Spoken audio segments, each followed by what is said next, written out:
our distinguished former Bronx Borough President and Chair of the MTA, Fernando Ferrer, State Senators Jose Serrano, Gustavo Rivera, Assemblymember Robert Rodriguez, and a member of the board, the new board of the Puerto Rico Day Parade, Ana Pacheco.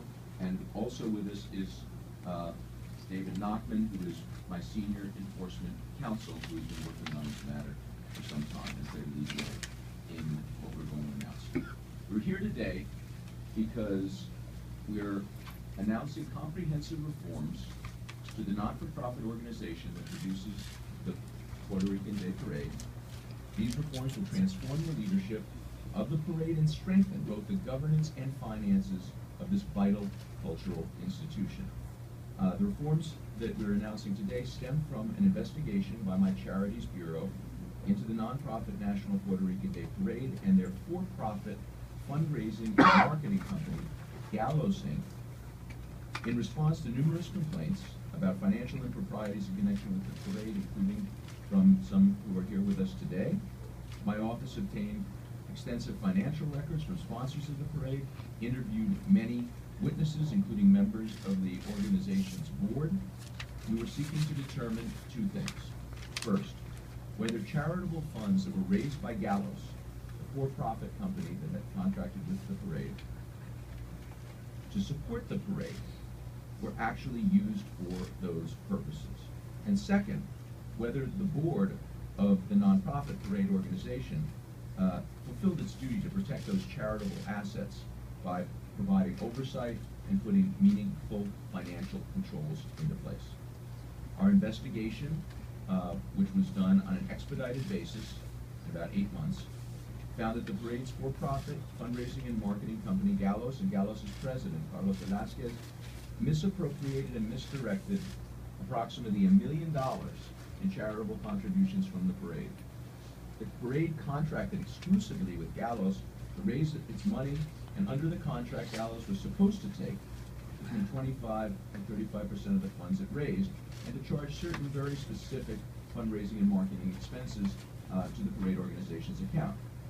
But Gallows provided only summary reports of the funds it raised, understating the actual amount raised and providing no real underlying documentation.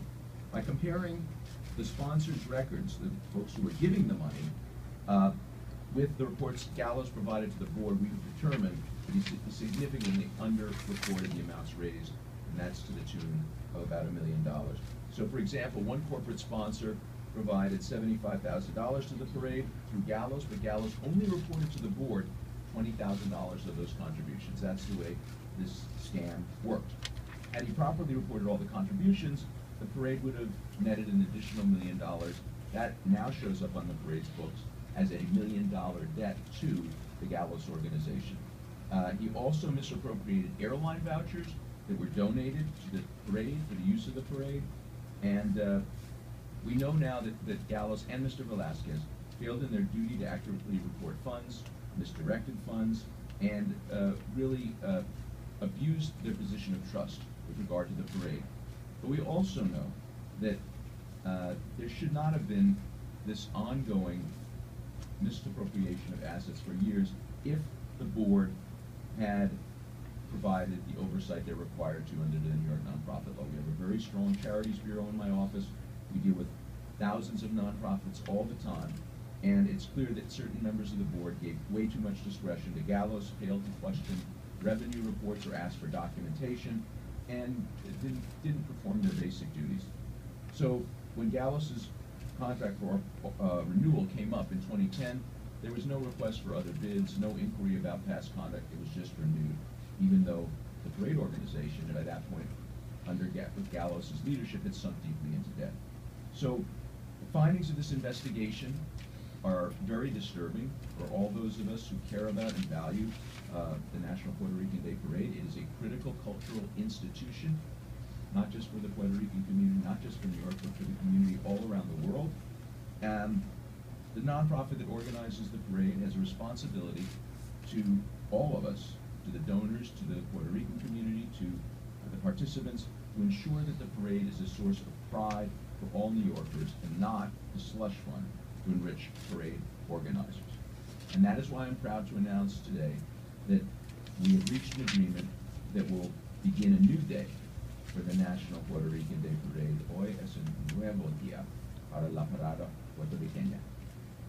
Under the terms of this agreement, Gallos has agreed to cancel the debt of $1 million that shouldn't have existed but for the misdirection of the funds. He's also going to pay an additional $100,000 in compensation to the parade organization, turn over any other remaining funds in other accounts in his possession, hand back all of the remaining airline vouchers, and Gallos and Velasquez are now required under this agreement to cooperate with the parade in its organization of the 2014 parade. If they do not, they face further financial penalties. So this is an agreement with teeth. They are also permanently banned from further fundraising or marketing on behalf of the parade. The National Puerto Rican Day Parade's Board President, Madeline Lugo, General Coordinator Luis Rivera, and Treasurer Shirley Cox have all resigned.